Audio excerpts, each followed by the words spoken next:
Em 1988, um acontecimento significativo abalou os alicerces da Igreja Católica.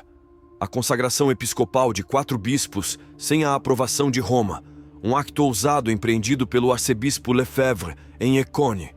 Este episódio não foi apenas uma questão de disciplina eclesiástica. Representou um desafio aberto e um ponto de viragem que exprimiu o profundo descontentamento com a direção tomada pela Igreja após o Concílio Vaticano II. Esta escolha radical não foi isenta de consequências. Um dos bispos foi excomungado, um sinal inequívoco do crescente fosso entre a tradição e as novas diretivas eclesiásticas. Para além do episódio único, abre-se uma perspectiva mais ampla e complexa, que alguns acreditam que esconde um plano muito mais complexo. De acordo com esta visão, a Igreja Católica é apenas uma peça de um puzzle muito maior, orientado para a criação de um governo mundial apoiado por uma super-religião universal. Uma perspectiva que, pela sua natureza, contrasta fortemente com os princípios fundamentais do catolicismo. De fato, Monsenhor Felé afirma: um dos 4 bispos que recebeu a consagração episcopal do arcebispo LFF em 1988 em Écône foi excomungado de Roma. Isto pode ser porque, como fundador, teve a coragem de destacar o rumo tomado pela Igreja depois do Concílio Vaticano II, mostrando-a como realmente é. Embora não seja possível fornecer provas diretas desta afirmação, estou profundamente convencido de que estes acontecimentos fazem parte de um plano muito maior. Acredito que este plano foi concebido há muito tempo, provavelmente no início deste século, se não antes. O seu objetivo é a criação de um governo mundial sob os auspícios de uma religião universal. Este elemento é sem dúvida central na preparação do que poderia ser definido como uma super-religião. Esta perspectiva é claramente incompatível com os princípios da religião católica e da sua doutrina. Neste contexto, é impossível não notar a influência exercida pela maçonaria.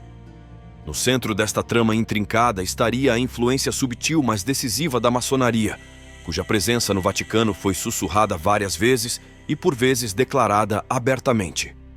Esta introdução leva-nos diretamente ao cerne de uma questão de vital importância: a luta entre a fidelidade aos princípios imutáveis do catolicismo e as pressões para a mudança que podem alterar a sua própria essência. Uma luta que não é apenas teológica ou doutrinal, mas que se estende até aos próprios fundamentos sobre os quais se constrói a comunidade dos fiéis. O papel atribuído à maçonaria dentro da Igreja Católica não é um tema de discussão recente. É, antes, uma questão que se arrasta há décadas, se não séculos. As declarações feitas em 1992 por um alto expoente maçônico no México sobre a presença ativa de 4 lojas maçônicas especializadas para os prelados do Vaticano levantaram o véu sobre uma realidade desconcertante: a presença e atividade dos chamados Irmãos Segredos. Tudo dentro dos muros do Vaticano. Estas lojas pertencentes ao rito escocês não são simples congregações de pensamento ou círculos filosóficos. Pelo contrário, são centros operacionais que trabalham para erodir os valores tradicionais da Igreja, promovendo uma agenda que visa uma mudança radical na doutrina e na prática eclesial. A presença de elementos maçônicos na Igreja não é apenas um fato de interesse histórico ou um elemento de teoria da conspiração. Representa um desafio direto aos princípios em que se baseia a fé católica. A maçonaria, com a sua filosofia baseada no humanismo, no relativismo e no sincretismo religioso, contrasta claramente com a doutrina católica, que coloca no centro a revelação divina, a tradição e a autoridade do magistério. Perante esta complexa rede de influências e interesses, o apelo aos fiéis e a todos os cristãos é claro: é necessário acordar de um sono confortável e reconhecer a magnitude do desafio que temos pela frente. A Igreja, tradicionalmente descrita como militante, é mais do que nunca chamada a viver este papel na luta contra as forças que minam a sua integridade e a sua missão. A vigilância exigida não é apenas uma questão de atenção à dinâmica interna da Igreja.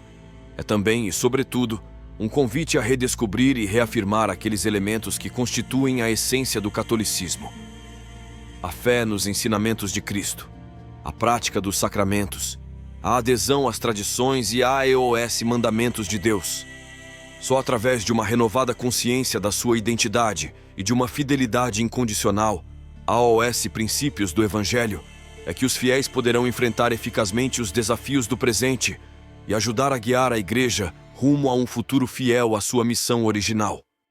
A história recente da Igreja Católica foi marcada por uma série de acontecimentos e situações controversas que evidenciaram a tensão entre a preservação dos valores tradicionais e as forças que impulsionam uma mudança radical. Estes episódios não só realçam a profundidade do conflito interno, mas também servem como um alerta aos fiéis sobre o rumo que a Igreja está a tomar. A reforma litúrgica pós-Vaticano II. O Concílio Vaticano II introduziu reformas importantes na liturgia católica, com o objetivo de tornar a prática da fé mais acessível e compreensível para os fiéis de todo o mundo. No entanto, estas mudanças também geraram controvérsia, com alguns críticos vendo-as como um afastamento dos aspectos mais sagrados e tradicionais do culto católico. A questão da missa vernácula versus missa tradicional em latim tornou-se um símbolo desta tensão, vista por alguns como uma diluição da própria essência da liturgia. As declarações sobre as relações com outras religiões, as aberturas ecumênicas e o diálogo interreligioso promovidos pelo Concílio Vaticano II e continuados nos pontificados subsequentes suscitaram intensos debates. Embora estas iniciativas tenham sido elogiadas como passos em direção à tolerância e compreensão religiosa, têm sido criticadas por potencialmente confundir as linhas da doutrina católica e por permitirem demasiado de outras religiões, particularmente em contextos onde questões de sincretismo e relativismo religioso são discutidas. Agudo. Controvérsias sobre posições morais e sociais. Questões como o casamento entre pessoas do mesmo sexo, o controle da natalidade e o aborto têm visto a Igreja envolvida em debates públicos e, por vezes, em conflito com a legislação e as tendências culturais prevalecentes nas sociedades ocidentais. Alguns viram a resposta da Igreja a estas questões como um lembrete necessário de princípios morais inegociáveis, enquanto outros consideraram estas posições como sinais de uma instituição fora do tempo e incapaz de se adaptar às realidades contemporâneas.